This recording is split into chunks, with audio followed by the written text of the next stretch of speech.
We've got Jens and Dennis are going to talk about Qt, and because we've had someone pull out of a plenary, we've then got a full 30 minutes, so get your questions ready as well. So give them a big round of applause.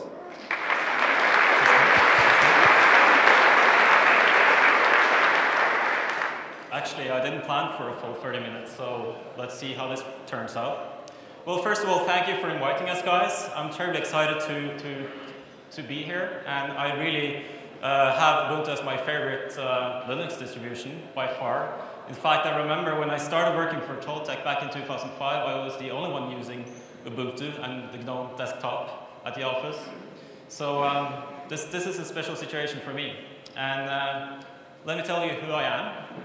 My name is Jens Bakkevik. I am a senior developer at Qt Nokia. And one of the things I've been responsible for is doing the GTK Plus integration we have in Qt today. The QGTK style that actually picks up your system settings and themes and icons and these things in Qt. And my main focus area right now is Qt components. And hopefully I'll get time to talk a little bit about that as well. But first let me get started and let me summarize exactly where we are. Last year we introduced Qt 4.7. This is included in Natty. So everything I talk about here you can already start download and use and start playing with, and I would strongly encourage you to do so because I find Qt to be incredibly exciting technology. And we introduced this thing called Qt Quick. So how many here have heard about Qt Quick? That's good. I wasn't actually sure about if anyone knew what it was. So what is Qt Quick? Well, it's a declarative framework, and it's roughly comparable to Microsoft Presentation Foundation, JavaFX, and a lot of other related technologies.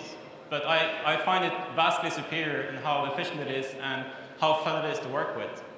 So it's based around the language QML and JavaScript. So for people that have web experience, it's very easy to get into this. And it basically provides animations and primitives, so you can build your own interfaces from scratch. And of course, this came out of a necessity. I mean, in Qt and also I believe in GTK, the traditional model has been to have a pre-built set of widgets that you just drag and drop into your app and you build these static and clean interfaces. But we realized when Qt started going towards the mobile world that we needed to completely reinvent how we do interfaces. And this is where Qt Quick comes in. And just to get you a quick feel for what it actually looks like in practice, for those of you that haven't looked at it, I'm going to just show you a little bit of Qt Quick code. So you basically declare what interface is. Here I have a rectangle as my top level item. I put a toolbar in it. Inside the toolbar is a row where I put tool buttons.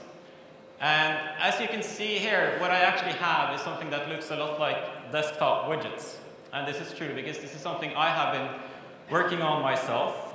And so what I'm sort of talking about here is Qt Quick on the desktop. And that's something that's entirely new with Qt Quick, and I just want to give you a quick demo of what that looks like in practice. So let me launch the... Now, I have to apologize for the fact that I only run Ubuntu in a VirtualBox right now. This is not my computer, so I had to do it this way. So what we actually have here, the result of the code you're seeing on screen is this. So here we have one for Oxygen style, and here we have one for the traditional Ubuntu style. And I can actually go in here and do some pretty cool stuff. I mean, you have all seen these widgets before. They act as they do in traditional widgets. I have created some item views for you here, so you can reorganize things. But the thing is, like, since this is Qt Quick, you can do more things than what you can do with traditional widgets. So for instance, you can add some cool effects like fading in on hover. You can do scaling. And even though these are widgets and we do most of the heavy lifting for you, you can just play with it in a dynamic fashion. And you can also integrate these widgets with what we have on Qt Quick itself. So here is one of those nice little widgets that I just wrote using Qt Quick primitives. So I have a sidebar here, and you have sliders you can enable, and you notice all those little animations. So that's something I'm working on now, and if anyone's willing to make applications using this, I would be very much appreciated. So that was just a quick introduction to desktop support for Qt Quick. It's not ready yet, but it's something that we are actively researching. So let me get back to the presentation. So, what's next for Qt?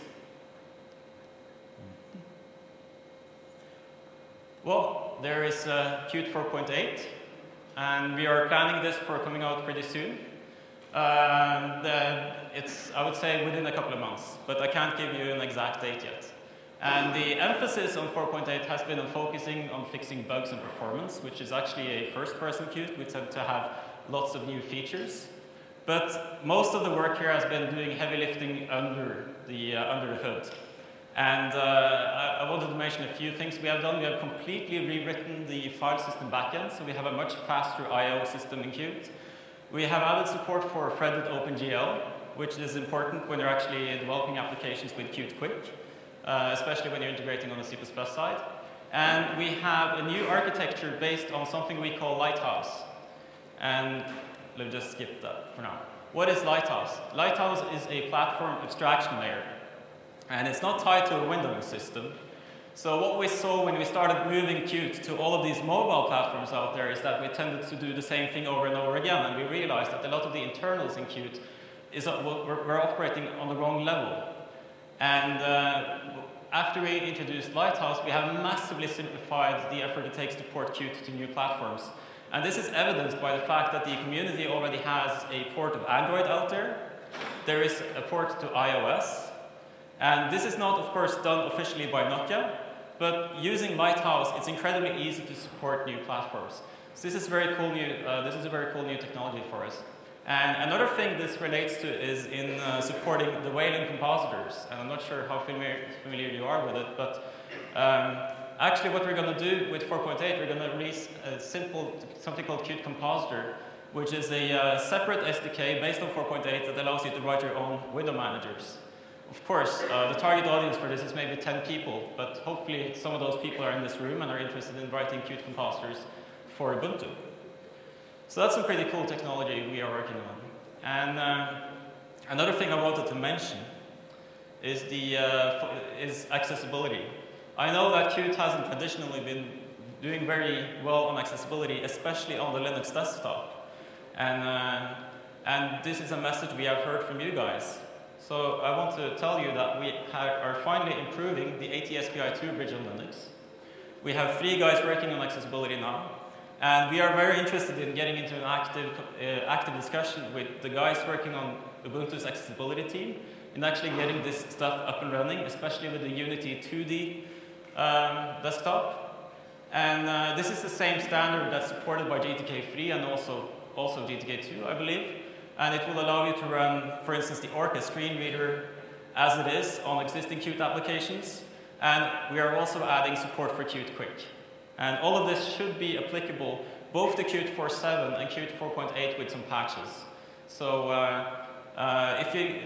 who here is involved in accessibility on Ubuntu?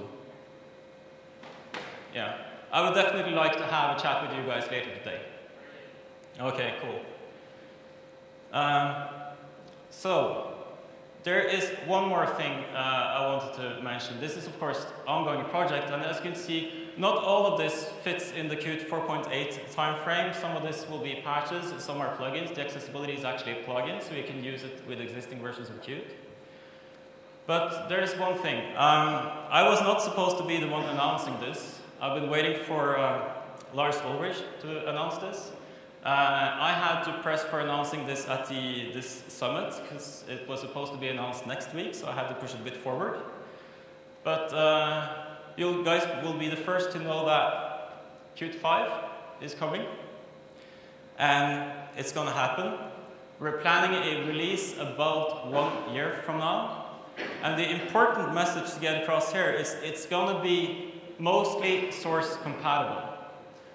And the reasons we're doing this is that we haven't had a major Qt release since Qt 4, and that was more than 6 years ago. There has built up a lot of craft in the system that we don't necessarily want to drag along into the future.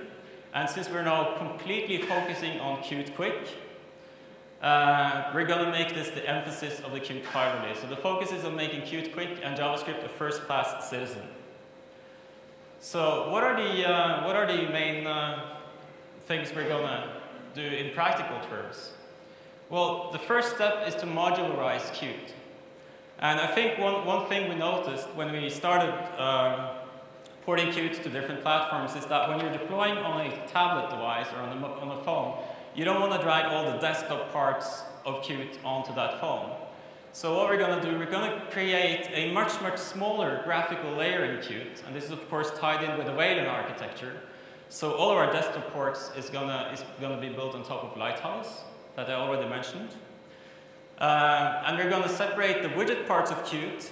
And mind you, if you have Qt desktop apps written that use this, it's all going to be there. We're not taking any functionality away from you. We're just moving it into a separate optional module, so that you can have a super streamlined version of Qt 5 that is optimized for running Qt quick, and you can have optional desktop support if you want it. We're going to limit our support on the Qt core team. We're going to limit our support to focus on Linux, and in particular Ubuntu. We're going to focus on Windows, and we're going to focus on Mac. Previously, we have had as a responsibility to maintain a lot of different ports of Qt, especially older Unix platforms. But what we're seeing now is the Qt ecosystem is so large, and there's a lot of companies out there that are interested in providing this sort of support. So this helps us developers to really focus on what's important, and that is to get the Linux port optimal. And then there is Qt Quick 2. Qt Quick 2 is basically the same as Qt Quick 1, the language. You can use almost exactly the same, you can use the same source code. It is compatible. But the infrastructure will be different. It's basically based on an OpenGL graph, which means that instead of the traditional way we have done drawing in Qt, which is basically that you have child widgets that you have a parent widget that paints itself and asks its children to paint itself and asks its children to paint itself. This will be entirely written on an OpenGL scene graph. So basically we'll have a display list full of widgets that will be flushed to the graphics cards. So we're basically going to be able to draw millions of widgets and not just a few hundred as we have traditionally done. And we're going to add support for incredibly cool new features like super smooth text scaling. We're going to have shader effects built into the language. And we're going to have faster texture uploads, because we have to make sure that the flickable lists we have with Qt Quick is going to be as smooth as they are on the iPad and the iPhone. And we already have these things running. So everything is going to be vSync driven. And I just want to give you a bit of an idea on what kind of effects you can use in your interface with this technology. So let me just quickly run a cool demo I have. So this is actually a demo of shader effects that we had on a blog post lately. This is actually Qt Quick 1, but somebody internal actually backported the shader parts to Qt Quick 1, so you can already use this in Natty today if you want to. So here's just some cool effects you have. We have, you can make radial waves of clicking around. You can have nice water effects on your desktop. You have, we use shaders to change the color cycling. You can create dynamic drop shadows with various blur effects. And we have some other funny effects like this curtain effect. And since I want to emphasize that we're also going to move this to the desktop, I'm going to show you, I can't run this in VirtualBox because of the lack of OpenGL support on my Mac. But if I run this application, so here you see the cross-platform nature of my widgets. This is the same components you saw running on the Mac. And again, I have these effects here. But just to show off something cool that you could potentially do, I don't know why you would want to do this, but using Qt Quick 2, you can actually do things like this. And you can see how everything is still smoothly animating on that thing. So I have no idea why you would want to do this, but my point is that your designers are completely at liberty to do what you want with your UI. So this just shows the potential of the technology. And as you can see, I really want to emphasize the fact that we stay cross-platform and we integrate natively with the desktop, even in the brave new world of Qt Quick 2. So that's about Qt 5. So, but there are some things we need to talk about in order to make this happen. I think Mark touched on this on the opening keynote as well. We need to move Qt in the direction of open governance. Qt has been open source since the beginning, but it hasn't always been easy to take part in the development of Qt itself. We accept merge requests, but we are the maintainers of all the classes and modules of Qt. And I think we have to look at ourselves and see that we are not necessarily the best people to maintain every single part of Qt because the ecosystem is so big now. And other companies may have different interests. For instance, Didya, a large consultancy firm last year, you may have read that they purchased the rights for the commercial rights to Qt 4.7. So that's actually an external third-party company that comes in, and they have said that we want to support this commercially. We're going to write our own patches, and we're going to maintain it, so we can focus on what we are interested in. And in order for these kind of agreements to work, we also have Intel has shown an interest in actually driving the development of Qt, not just using it. And I would invite even Ubuntu to do the same thing. So in order for this to work, we're going to change how our workflow works, how we accept patches, how our roadmaps are developed, how the release management and the tooling, communication, etc. And this is not something that happens overnight. This has already been ongoing for some time. We opened up Jira to a public bug tracking database, and we accept merge requests and these things. But now with Qt 5, that we are sort of focusing less on the desktop. Just as an example, Qt push button. It's been out, it hasn't really changed in many, many years. Its status is maintained, but we're not going to add new features to it. I think I can promise that. But if somebody feels strongly about it, it basically means they can elevate themselves to a maintainer of that class and take an active part in developing it. Of course, the requirement is that you follow the Qt guidelines, which means it needs to work on all platforms. So if you can't just send us a patch and say, I'm not maintaining this class, you need to follow it all the way through. So we're really trying to open up to a new way of developing together with you guys. And we're definitely inviting people like you in on adding features and maintaining features in Qt itself. And as in relation to that, I want to mention that we have the Qt Contributors Summit. This is from June 16th to 18th, so it's very soon, actually. And we still have some slots open. And anybody who wants to contribute to Qt or write features for Qt is encouraged to apply. And that's especially for people that are already doing it. For instance, the Unity 2D guys have been heavily involved in that. And I would actually encourage them to apply for this summit, because this is the best opportunity you guys have to come and talk to the developers. We're going to be 40 developers there. So you will have people representing pretty much every part of Qt itself. And it's going to be modeled after this excellent event. So we're going to have BOF sessions, open discussions, and we're going to do roadmap planning together with you guys. So I would strongly encourage people to apply. Just go to developerqt.nokia.com and click on the Qt Contributor Summit link. So that's actually what I wanted to show you today. So I'm open for questions.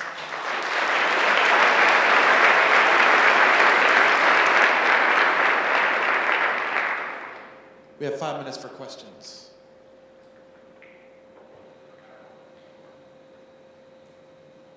Sorry to butt in. I was reading about Qt Quick fairly recently, and it looks incredible.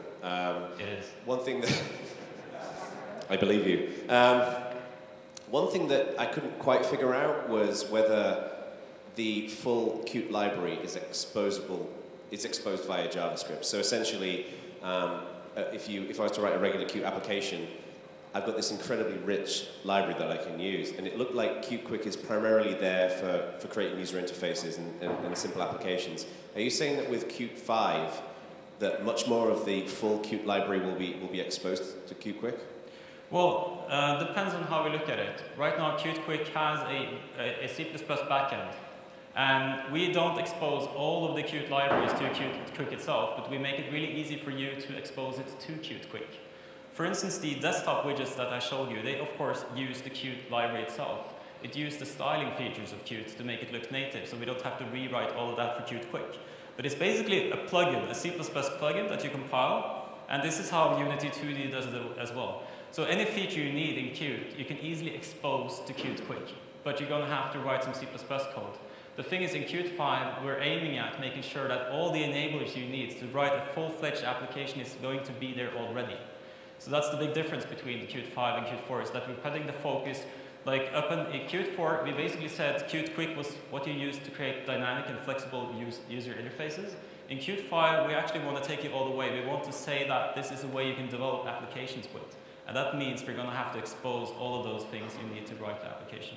So basically, hello. So basically what you're saying is that when Qt 5 is released, you could write a word processor in Qt Quick, and I could pull it back like you did earlier on, all that kind of stuff. I'm not necessarily going to say that. What I can say, well, I mean, yes, for instance, Qt Creator. Bits and pieces can be easily migrated. The thing is, like, you can mix and match Qt Quick inside Qt. So for instance, the toolbar in Qt Creator can be Qt Quick, and the welcome page can be Qt Quick. But the actual text editor itself is probably so custom that you want to do that in C++, basically. So there's still going to be bits and pieces that you should write using C++. And I think that that makes sense. But for the average application, which is not going to be a word processor, we're going to provide all the enablers. Yes. Any other questions?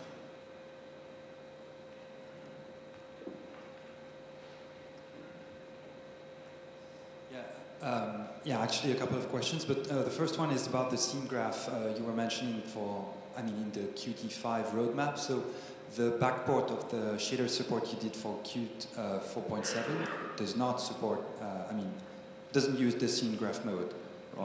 No, the shader effects don't require scene graph. Qt, on top of what we have right now, which is the graphics view architecture, that's already in NATI, already supports OpenGL. It's just that the underlying architecture is not necessarily optimized for the scene graph. So the stuff I showed you was actually running on top of 4.7. All you have to do a qmake to compile it, and then you run it. So all it means is that you have to expose that functionality through a plugin, which is already possible. So all the things I showed you, the desktop widgets and the shader effects, you can use with NATI today. But it means your application is going to compile a plugin. So it's all there. So basically, we can get prepared for the next version using the API backport you've done, and then we'll get the full benefits of the engine once it's released. Yes, you can start using this today, as I showed you. Yeah.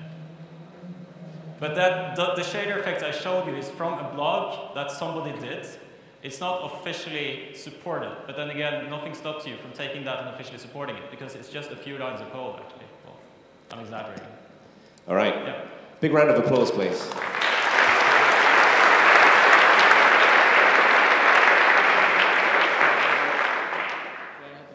Okay, so we've now got David Rusling is going to do a talk about Linaro, cool and nifty stuff.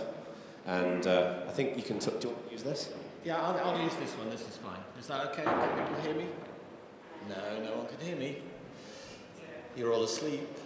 Look, it's just day one, guys. Come on. Friday, expect this by Friday. So I got given a really, really difficult title. It's like, Dave, talk about something cool and nifty. Well, so nifty means particularly good, skillful, or effective, or it means nifty as in, decent clothes.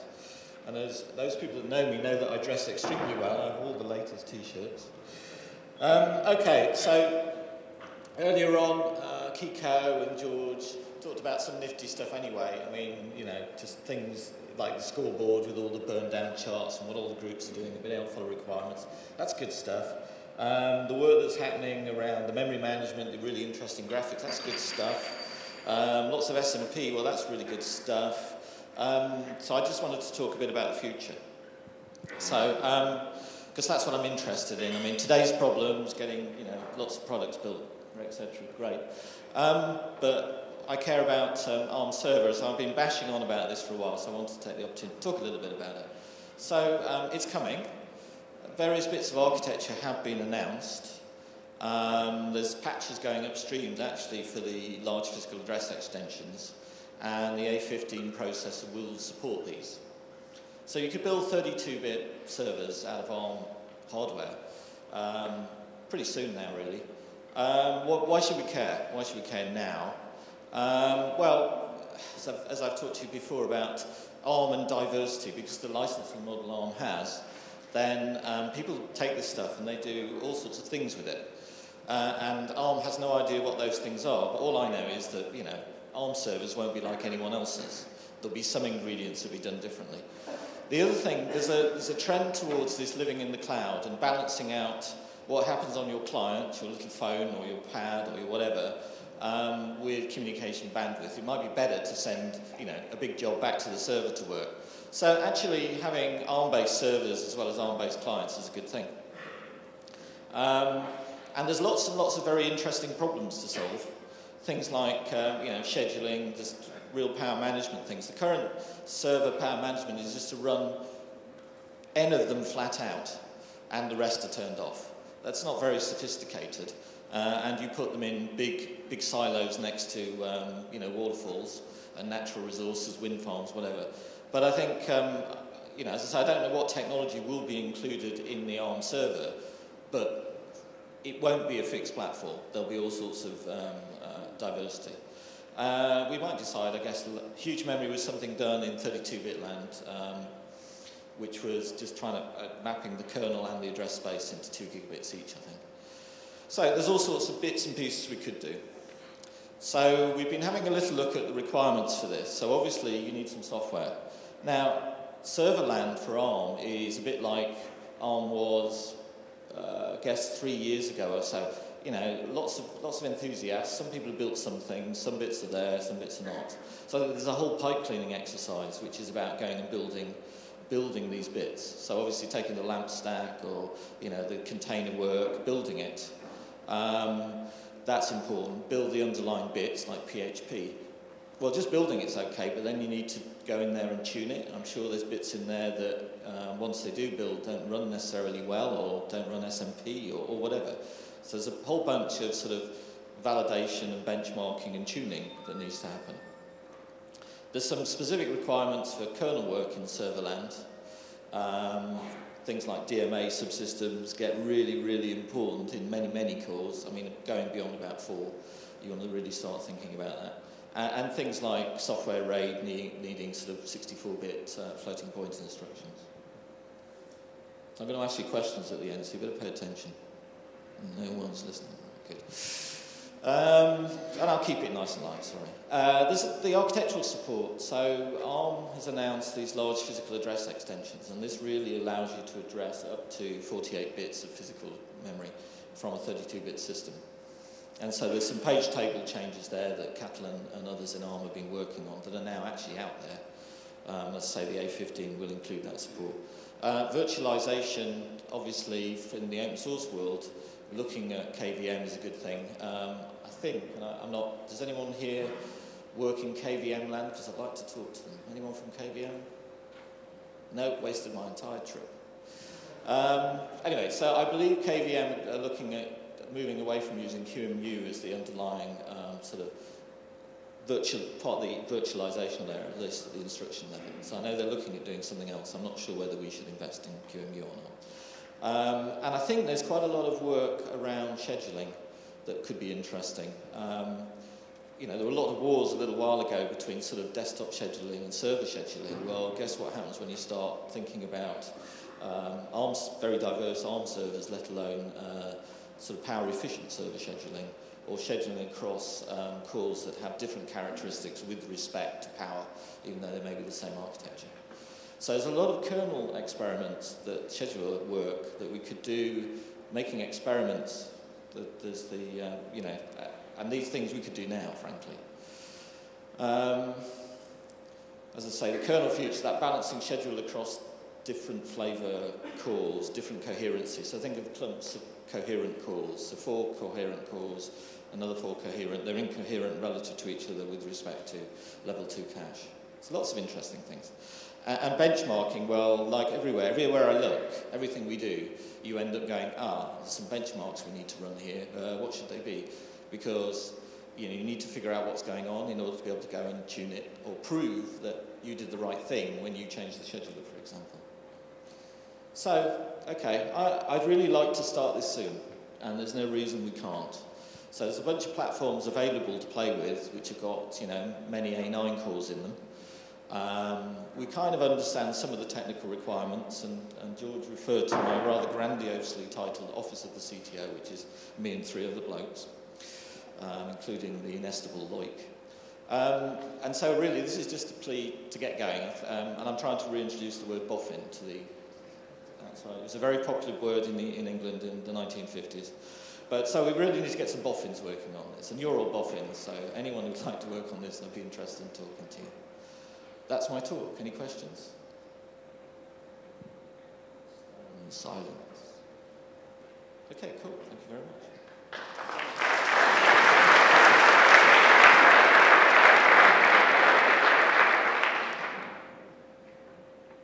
So, Stefan's was supposed to do his plenary on Thursday and accidentally got moved due to a bug in the scheduler system. That was not my fault. So he's been furiously working to try to make this happen. So he needs our support. You ready? Okay.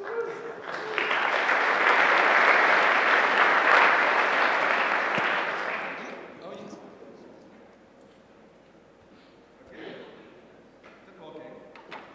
Yeah, I guess so. Okay, so yeah, I was kind of planning on having some slides or something to show up, but won't. Instead, I just show a demo. So just before doing that, I want to quickly introduce what's Weblive, if anyone in the room doesn't know it. Weblive is basically a Ubuntu solution to the whole shipping DVD for testing issue, because users who would like to try out at Ubuntu would have had to download full DVD image, burn it, or have it on USB stick or something to try it. And that's 2.2 gigs or something to download. That wasn't really user-friendly.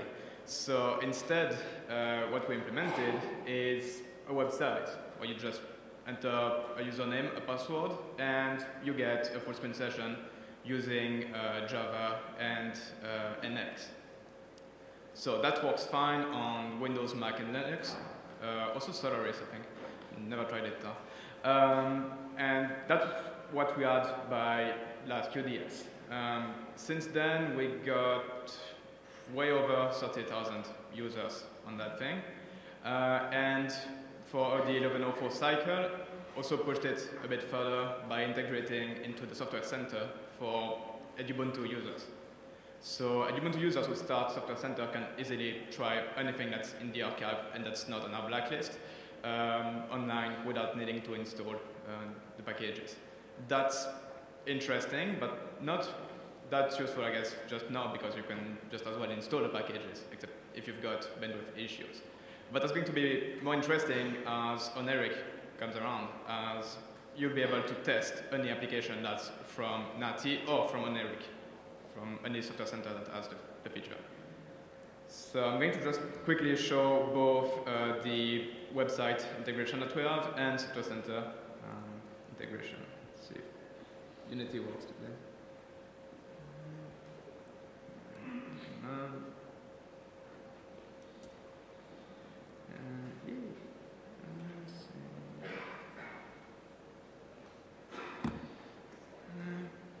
Okay, guys, that's good enough. All right, so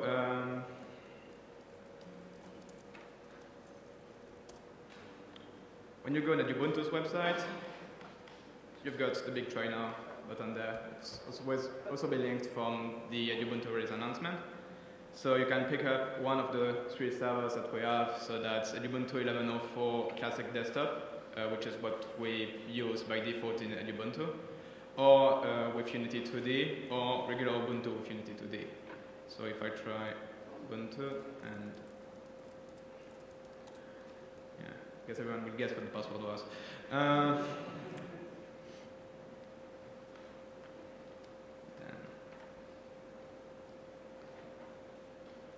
You get Java pet loading. You might have to install Java, accept the download of the client, and might be prompted for the SSH key for the first time you connect.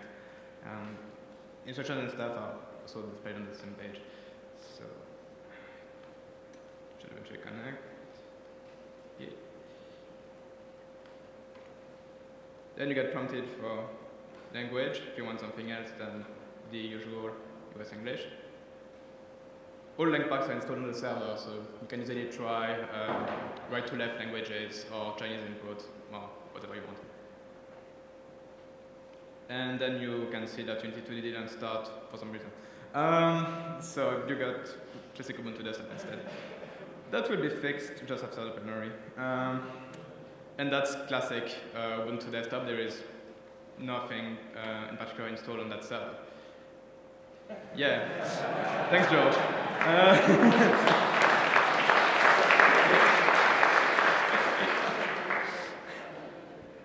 So, if you try now starting Software Center with the QTNX package installed and try something like my usual frozen bubble, click on test drive. You can choose if you want it on Ubuntu or on Ubuntu, which basically changes the background in this particular case. But that's where, in the next few weeks, you'll see you'll have to choose between Natty or on Eric. I don't know if you can. Oh, you can see it. So there's some kind of progress bar there, and it should eventually connect. So again, you get the same prompting that you're on the server and that we log what you do, basically. And then a container is created, and the package you chose is downloaded and installed, and then started. That works for most packages in the archive, as long as it's not virtual machine, video editing, or sound player, movie player.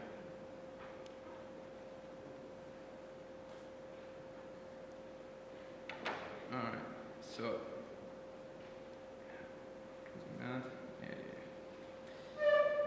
okay, it was for the demo part. Now switching back to my Tomboy notes. Oh, I have to restart anything. All right, so all of that is basically done using a single server. So all the sessions run on one physical machine. That's running 3 different VMs on top of that, using simple KVM libvirt.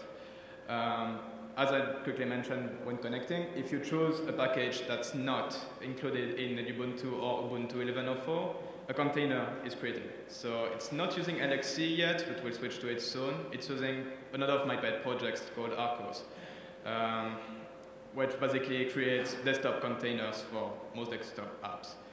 So it starts a container that's doing a UFS to do a file system overlay. Then the package you choose gets installed from a local Miro, and the app is started. The whole session management, making sure users get disconnected, we don't have that people can't keep like screen running or something like that on the server, is done using the tools and expertise we developed with LTSP cluster, where we have basically some kind of usage with up to 100 simultaneous full desktop sessions on one server. The whole integration with Software Center and in website is done through a JSON API that was developed for it. And everything is IPv6 ready. So, well, it's not the case for UDS, but at home at the office, I've got IPv6 connectivity. All the JSON calls to create the session, then connect to NX, and then from the app server going to IPv6 websites. Everything is IPv6 capable. The code for that thing can be found currently on Launchpad if you look at the Weblive project. The actual image building, because all the images are rebuilt usually daily, is done using simple DI preceding, so there's nothing really weird for that, except a script that runs post-install to make sure we've got all the packages and some gconf settings set up properly. I can easily point you to these scripts if you want them. And some other scripts are not released yet. That's basically the ones calling all the image creation, connecting to libvirt, removing the VMs and rotating them. So people don't notice they go down, but they are still getting replaced every day. Next cool stuff that will probably happen for Weblive. Just before lunch break, we're discussing the possibility of switching to X2Go. which will be quite a bit better than NX because it's an actual active upstream project. So that might happen quite soon, at least for the software center bit. The whole applet loading on your web browser to connect is a bit trickier to do with X2Go. Also, for the Drupal plugin that we use in Ubuntu.org, we'll probably look into integrating with Ubuntu single sign-on to improve. Well, basically, we'll just have one button to click and connect to SSO, and then you connect to Weblive without having to fill anything. As I mentioned before, we want to switch to full LXC containers, so we can do better resource restriction for users, and also probably give a full network stack to each user instead of sharing it across sessions in the same server. Better local support is also on the list. Currently, you can choose when connecting, but it's not automatically using your system's local. So the Drupal plugin and the Software Center will be updated for that. Actually, I have pending SRU for Software Center that will just add the right flag to the create call. So we get that data. Oh yeah, and the API will also be extended soon enough to allow a logged-in user to get data like, when is my session going to be killed? Can I renew it? And also giving more data if we want to the server. Like, we could potentially get better stats by knowing what the user is spawning from a full desktop session, where currently we just get stats from what the user is choosing from Software Center, even though we don't know who's doing what as we use a random hash for usernames. And if we want that thing to scale and maybe becomes available for all Ubuntu users, we'll obviously need some more work on clustering, load balancing, and getting something that's also spread across the world. Currently, the server is in Germany, so it's fine for Europeans. It's not too bad for people in the US, and for the rest of the world, it's pretty quite bad. Some interesting stats I also have is the current cost per session using the current setup is 1.125 cents of euros per 2-hour session. So it's really quite good as a marketing kind of tool because it's really not too expensive to get a lot of users trying your stuff. And can be used by maybe, I don't know, stream projects and other distros to show their stuff as well. We average, during the whole period from when we launched Weblive back in October or November, till now we average 18 sessions of people connected on the server on average. Like at the moment, I don't know, UDS people are connected to it, yeah, quite a few, but it's like only 5 people per server at the moment. Except that when we release, we had all servers at more than 30 or 40 users for 2 or 3 weeks. We also have some stats on exact number of sessions, which is currently 37,851, and of which over 10,000 were single app exports, so directly from Software Center. If we take the stats since Nifty release, we actually have twice as many single app exports than we have of full desktop session. And the 3 more popular apps to try on Weblive is Abbey Word, Chromium, and Gimp. So if you want to know more about the stats and how popular your app is on Weblive, or if you want the link to the stats, just walk me after the session or something. Any question?